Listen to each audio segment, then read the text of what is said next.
Hi and welcome to the new edition of Workforce News. Later on in the podcast we're going to have a special look at apprenticeships 10 months after the consultation closed and a few weeks before they're due to come into effect. The government has finally told us quite what these will look like.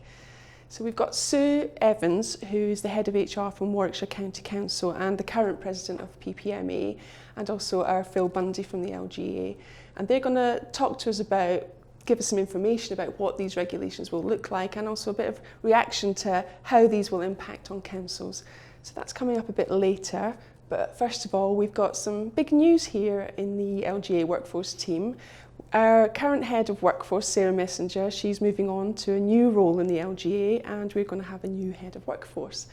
So we thought we'd take the opportunity to speak to Sarah and have a look at all the things she's been involved in while she's been the head of workforce and have a little look at how far we've come and all the different things we've been involved in. So Sarah, first of all, congratulations on the new role. But we're not quite losing you from workforce, are we? No, I'm going to be moving into a new part-time role with the LGA focused on our consultancy activity related to workforce issues. So I'm really excited about that. That starts in the middle of March. Sad to be moving on from being head of workforce because I've loved the job. It's a fantastic job. We work on some amazing and interesting issues. I know we make a difference in councils and I've been privileged to have a fantastic team working with me, and I know that they'll go on to do brilliant things with the new head of workforce. So Sarah, you mentioned some of the work that you've been doing over the last 5 or 6 years as the head of workforce, and we thought this is a great opportunity to have a look at that. So let's remind ourselves of some of the topics we have covered. We've got some footage from our earlier podcast that we can have a look at.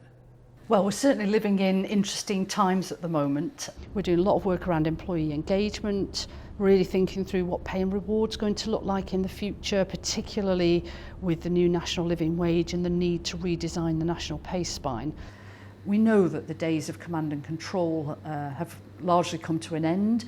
That's a good thing. I think we've all understood the importance of having employees who understand what their role is and are passionate about what they do and are well managed. There's some really big questions, and the LGA is at the heart of the debate in terms of trying to answer those questions and come up with solutions that will work in the different kind of councils operating in different circumstances. There are lots of interesting and innovative stuff going on in councils, as is always the case. I'm afraid there is a lot more to come. Not quite a this is your life moment, but it's good to see what we've been involved in and sort of how far we've come. Well, I use the word great, and I'm going to stand by it, but actually there's been some difficult moments over the last 5 years, and I know people in councils will be able to relate to that, but that's what makes work interesting and challenging and sometimes fun. I mean, if I think back to when I first became head of workforce and I think about what's happened, I think I'd pick out 3 or 4 things that have really shaped almost all of the activity that we've done within the workforce team. I'd certainly want to mention the financial context that councils have been operating in, a word we don't use anymore, austerity, but it was a sort of buzzword for a while. But I think we all probably accept now that austerity wasn't just a temporary state and we're waiting to move into a position where it all went back to how it used to be. That kind of focus on public money and how we spend it and how we drive efficiencies is here to stay, I think, and all of that has underpinned our approach to workforce, and that in turn has led to an increased scrutiny on the people that we employ or we engage to provide and deliver public services. So much more of an emphasis on people being accountable and responsible for what they do, and a transparency about how we do things. I think also there's been some really interesting developments around public policy related to workforce issues. So we've had the recent developments around the national living wage. There's been the quite challenging and interesting developments around exit payments, which I know have kept a lot of people busy. Things like IR35 and the tax implications of engaging people.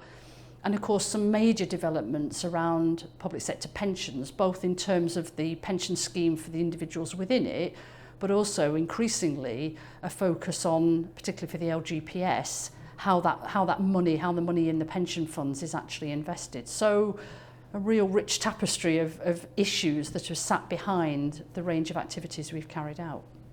So how have you seen councils change as a result of this new normal? Dramatically.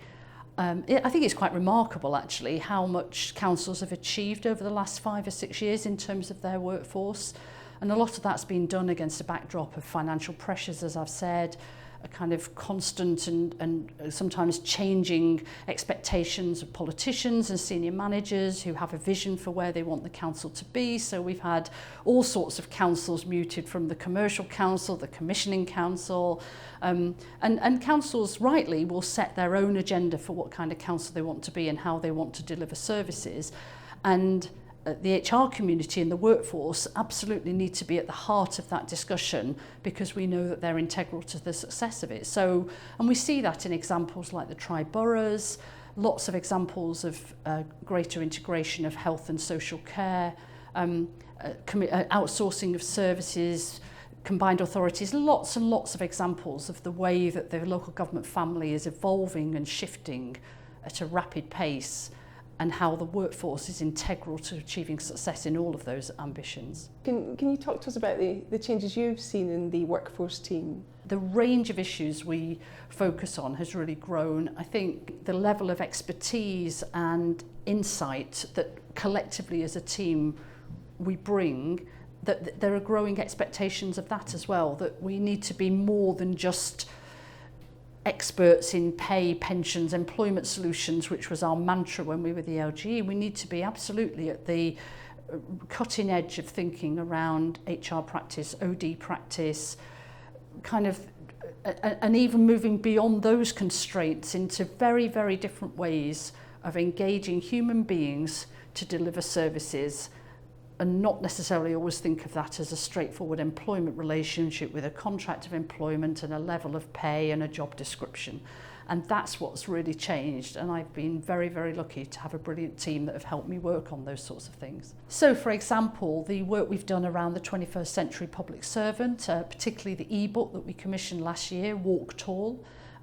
We've been running recently the fantastic campaign Come Back to Social Work, which is focused on getting social workers retrained and returning to the profession. We've also done work on commercialisation. What does that actually mean? What kind of skills is it that we really need in public services, and where are we going to find them? Linked to that, we've done work around pay and reward, job evaluation, particularly as new jobs are evolving that don't fit traditional methods and traditional ways of measuring the value of a job. And of course, a lot of work around health and social care integration. Sarah, that was a really interesting review. Thank you so much for that, and good luck in your new role. Thanks, Luann. Now, as promised, we're going to have a more in-depth look at the apprenticeship requirements that are coming in.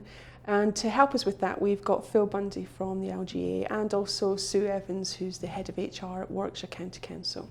So Phil, we've been waiting a while, but we finally got some information on what these requirements will look like. Can you give us a summary of these?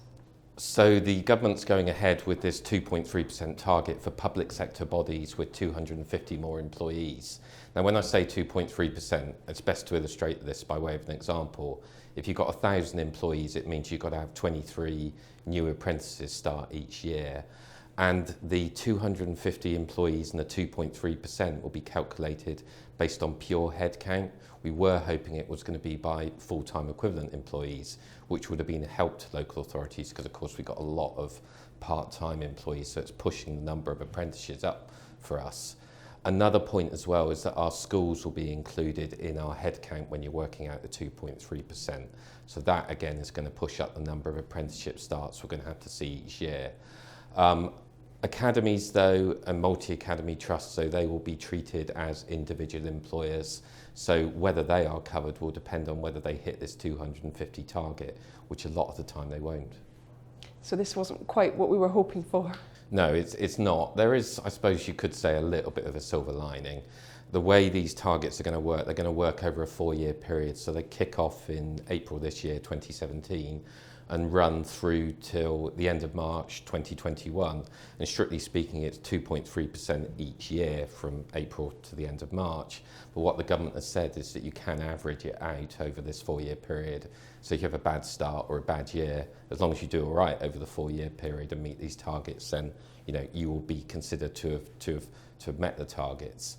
Another point as well I think it's important to keep in mind is when they say new apprenticeship starts, it doesn't have to be a new employee. It can be someone that's actually, moves from a role that you've got already into an apprenticeship role. And that apprenticeship role, as long as it's one that's classified as an apprenticeship according to legislation, the government rules, then that will be classed as a new apprenticeship start. So Phil has given us a bit of good news in that there's some flexibility here, but I'd be interested in your reaction into how these will take effect in councils. The problem with the targets, of course, is that they are impossible for us to meet. I am responsible for an organisation which is in the top 100 of employers of apprentices. We're very proud of what we've achieved, and we've got 140 apprentices. And I'd say that's probably close to the limit of the number that we need. We neither need nor can fund 250, which will be my target. And I think the difficulty is that nobody's thought about supply. We've thought about demand. The important thing is to get these people into our workplace and get more apprentices. And we're all in favour of that. They make an enormous contribution to our organisation. They are fabulous in terms of their energy, their enthusiasm, the skills that they bring, and they're helping to bring down the age profile of our workforce. But I don't need 250 in my organisation. And the other thing, of course, is because they've now included schools within those targets, I've got very small schools where it's not appropriate to put an apprentice, and they've taken no account of our part-time contingent. I've got about 44% of my workforce is part-time, but that's directly impacted on my figures and my targets. So I would say targets don't make results. What makes results in terms of apprenticeships is the willingness of the organisation to embrace the idea and to get on with it. And the levy will only make it more difficult. It won't do anything to improve either the quality or the quantity of apprenticeships. And I think it's very damaging to those of us who've actually played the game and done the best we can. So you mentioned there the apprenticeship levy. Can you tell us what that will mean for you? I come from a council which is hugely committed to apprenticeships and bringing younger people into our organisation. As I said, we're in the top 100 of apprenticeship employers. We've worked very hard, and my council leader 4 years ago committed £2 million to developing an apprenticeships programme, which is what we've done. This levy now swipes £1.3 million and leaves a £1.3 million hole in the budget and damages my ability to continue the programme to bring in good quality apprenticeships at all levels. And this is higher apprenticeships, degree apprenticeships. We were on a really good rolling programme of developing those.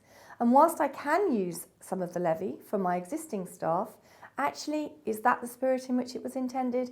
Is that really helping me to build a younger and vibrant workforce for the future?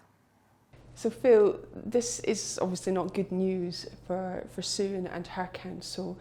If the councils can't meet the requirements of the apprenticeships targets and all of that, what will happen?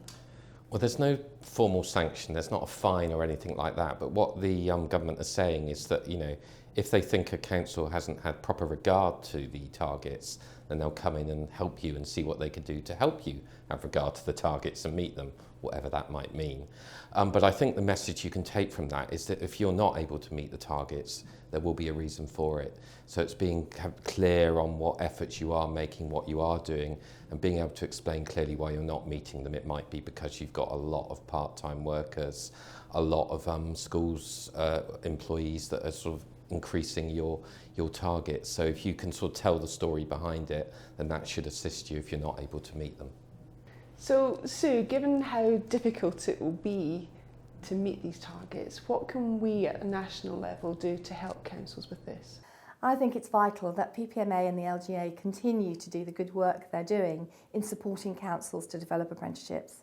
I think we can do something around sharing good practice, because there is an awful lot of good practice out there.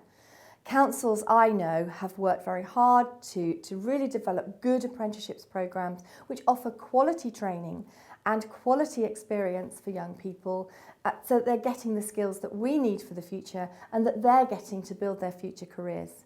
There's an awful lot of work that we can do around helping people think about job design, about questioning about where we can use roles, where roles can become apprenticeships, so we can really make the most of our opportunities to recoup what's gone out in the levy, and I think that's terribly important for us as professional organisations. And finally, Sue, what can councils do to get ready for these requirements coming in April? I think that councils now looking at this and staring this down and having this large sum of money removed from their budget will need to think very carefully about how they might access the levy for existing staff, how they might align existing programmes and skills development in their existing workforce to actually access levy funding. But in terms of setting up apprenticeships programmes, they need to get started, they need to think about this, they need to be thinking about really the benefits of bringing young people into the workforce and building that workforce for the future. It's critical to get started now. So my advice would be, get on with it, don't hang around now. Thank you, Sue, and thank you to Phil. That was really useful. So that's it for this edition, but as always, if you have any questions or any comments on anything that we covered today, you can get in touch with us on our email address, which is workforce@local.gov.uk, and also there'll be more information on all of this that we've covered today on our website.